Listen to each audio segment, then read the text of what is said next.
Yeah, we're here with Port Allegany record-setting running back Aiden Bliss Jr. Has helped lead the Gators into the PIAA Class 1A championship game where they'll meet Bishop Guilfoyle at 1 p.m. on Thursday. And first of all, Aiden, congratulations on getting this far. Yeah, thanks. I appreciate it. Uh, when did you realize, or did you ever actually realize that you had a team that could get to a state championship game? Yeah, for sure. I would say fifth grade. Fifth grade, we knew we were going to chase the state title. Fifth grade was Ethan Tarbox, who he still plays now. He came out, and I felt like he was our last piece, and he kind of completed our line, and I felt like that was always our dream, our goal, and since then we've worked for it, and now it's becoming a reality.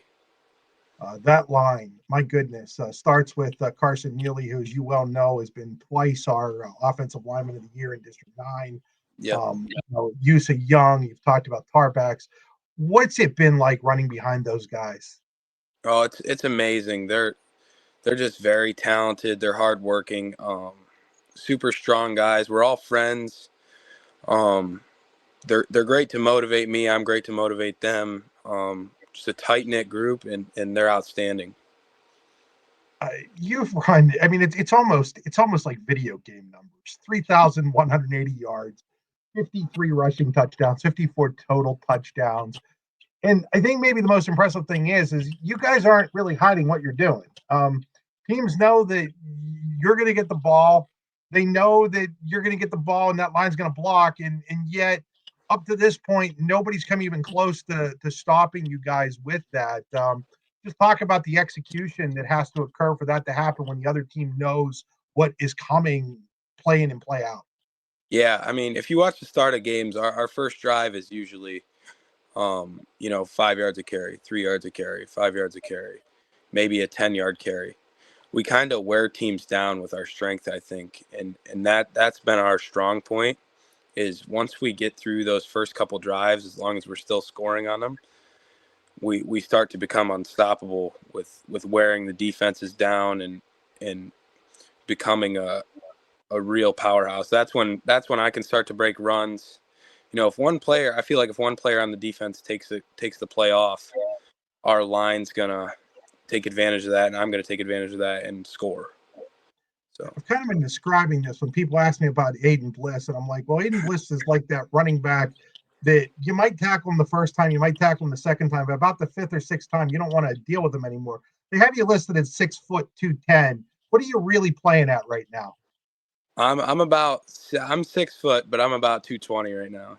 That's what I found. I thought the 210 was probably a little low. How much fun do you have? I mean, you're a throwback. It seems like you enjoy running guys over, creating that contact and watching them not want to get up after a while. Just where did that mentality come from? For sure. Honestly, I always like to watch old Jim Brown highlights. He was always the guy to run somebody over and then outrun a guy in the same play, and that's kind of the guy that I've always wanted to emulate. Uh, yeah, you do a good That job of that. And what a role model to have. And for somebody your age to have a role model like Jim Brown, how did that all get come about? I would say that's my dad for sure. He's always inspired me with that kind of stuff.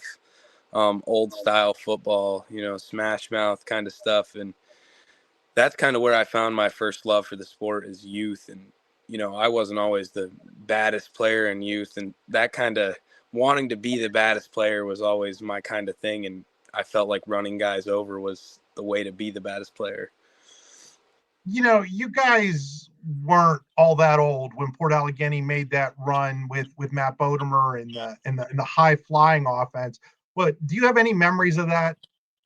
Some. I remember just, none of the specifics, like not when the game was or anything like that. I just remember the whole town coming together and seeing signs and things like that and pretending to be them on the playground a couple years after, that those kinds of things really, I think helped formed our team. I remember sitting around at at like when we would hang out as friends, watching Matt Bodemer highlights and stuff like that, and just looking up to him. uh, it means a lot to every community when a team makes a state championship.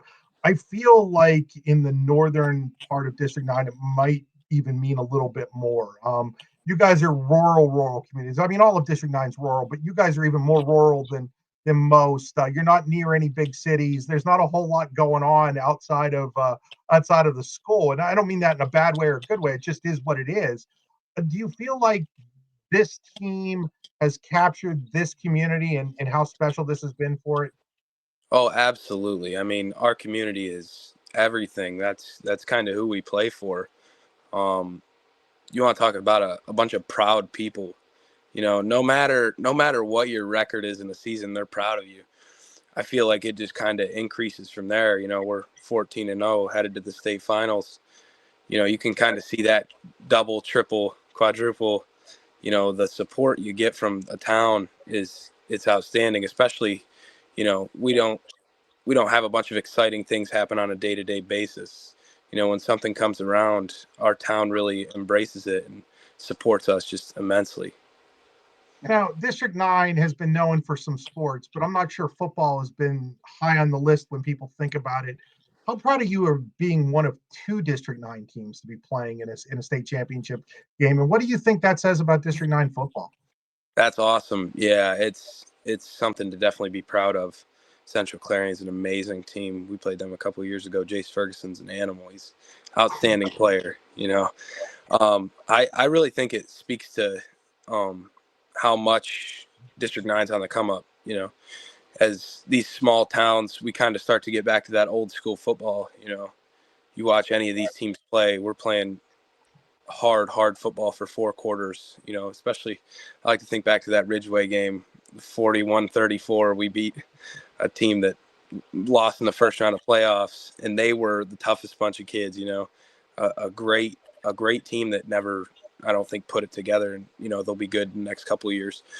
But I think that really speaks about how good District 9 football is getting. You went into the Fort Cherry game. I think all of us were maybe a little guilty of looking at Matt Sieg and the offer from Penn State and what they had done last year. And I'll be the first to admit, boy, I got that pick wrong. But was there a point in time during the week when you were watching film that you're like, whoa, not only can we play with these guys, but maybe you could do what you ended up doing to them? Definitely, definitely. That I think that mindset comes earlier in the season. Realizing that we can beat anyone. We put it to Red Bank week 3, and I think everyone started to realize the kind of team we could be. And if we get things going on offense, if we play solid defense, there'll be a lot of blowout games, being as lethal as our offense is. And I think we definitely realized that we could put it to them. I mean, everything went right for us. Everyone came to play. Everyone made big plays. And I think going back to the community support, I think that they had us motivated. We were proud to represent Port Allegany. A lot of things went right, and the stars aligned for us to kind of blow them out like that. And we kind of ran away with it early. I was on a podcast last night run by some guys from the Whippy, and they asked me a question about the moment and would it be too big for you guys? And I just don't feel like it's going to be. And I use the example that a lot of you are high caliber wrestlers and you've been in big situations where you don't even have anybody but yourself to rely on in those cases. How much is the experience that you guys have had, whether it be at districts or states in wrestling, and so many of your guys being wrestlers? How do you think that's helping you stay within the moment and not allowing these moments to be too big for you? Oh, that's very big. I think every experience you have in life leads up to the state championship or the state semifinals in football. And wrestling's definitely been huge for that. Even wrestling in a district match with so many fans in Clarion, and that's a lot of pressure, especially going out there alone, like a dual meet match, going out there alone, all eyes on you. I think that's been huge for our team. We got a lot of guys that are wrestlers, a lot of guys that are basketball players. You feel the pressure in every other sport too, And I think wrestling just emphasizes that, and I think that's been huge. One of the funnier questions they asked me was how the bus trip would affect you guys, and I was like, bus trip? These guys don't know what a short trip is. I mean, you guys have you guys, just because of your location, I don't think it would. And obviously, you guys are going down to Wednesday night, but I mean, I'm guessing that the bus trip wasn't something you guys looked at and were like, oh no, we've got a trip in front of us. No, I think we were actually pretty excited that it was in Clarion.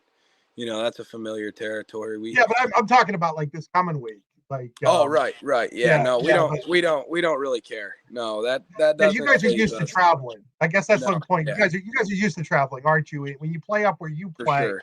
and outside of counter sport, and I mean, it seems like all the games are at least an hour and a half trips for you guys. So, how much does having those type of trips help the team chemistry? Right. Oh my gosh, yeah. Like I said, we've been best friends forever. There 23 guys on the team right now that can play. We sit in the back of the bus on the way home and talk the entire way. This year, luckily, we haven't had to ride a bus home after a loss. So, I mean, that definitely helps, but that's great for team chemistry, all kinds of things like that, bus rides, team dinners, stuff, anything that you're spending time together, I think helps us tremendously. I'd be remiss not to bring up Isaac really and what he, but I think it's just what this community is really all about. A guy like Isaac who no longer lives there, but stays in touch with you and your teammates and still supports the program the way that he does. When you look at people like Isaac who are no longer even in Port Allegany, but Port Allegany is still part of them, does that, we already talked a little bit about what it means to the community, but when you see that from people that aren't even living in Port Allegany anymore, does that really sit home with what you are accomplishing? Definitely. Isaac's been a huge influence in my life and a great role model, coming back and giving back to the town as often as he does, and helping me with my sports careers and especially mindset kind of things. Seeing support from people that don't live in town anymore, that you can't help but feel a little special about that, and understand that if you live here, you have a connection here forever. You always want to see the town succeed. You're always proud of it, and I think he's a great example of that. Last question for you. Playing for Coach Binkowski, what's this been like? Oh, great. Yeah, he's a great coach. He's rallied us together all year. Any experience, we're ready for it. Always telling us to be where our feet are, stuff like that, especially has made us ready for the moments like in the state semis there against Fort Cherry, not letting the moments be too big. And yeah, he's been a great influence for our team. Aiden, thanks for taking a few minutes of your time tonight with us. Good luck on Thursday. Yeah, absolutely. Hey, thank you.